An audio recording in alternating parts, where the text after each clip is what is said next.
Dili gyud lalim ang panahon karon, nang mahal na ang tanang palaliton. Bisa ng krudo, taas na kaayo, 170 na makabungog nga presyo.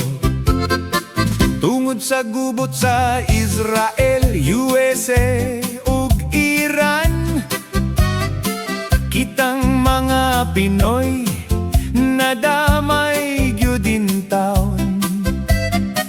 Naapakaha kini katapusan, kining kapait nga gipas-an ning kalibutan.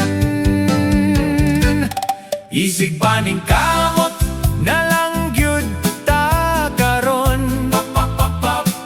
Ang importante na patay kan unon, magdaginot sa balay ug magtanom-tanom, aron sa lamesa na pay sudanon. Sa kita maglaag-laag, aron ang sensilyo, dili mo katagipon-ipon, maski man tagibyot kay lisod kung walay makuot. Busa mga higala, bisan daghan naguol karon, sa kalisod nga dala nining krisis nga panahon. Basta na ay utanon ug kanon nga malungag, mabuhira gihapon ta, di ta malubag. Isig pa ning kamot na lang gyud ta karon.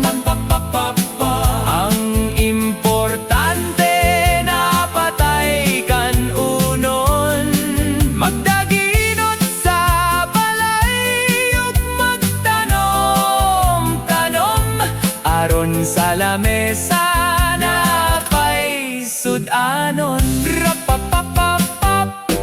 Isig pa ning kamot na lang gyud ta karon. Ang importante na patay kan unon, magdaginot sa balay ug magtanom-tanom, aron sa lamesa na pay sudanon. Magdaginot sa balay ug magtanom-tanom, aron sa lamesa na pay pagkaon.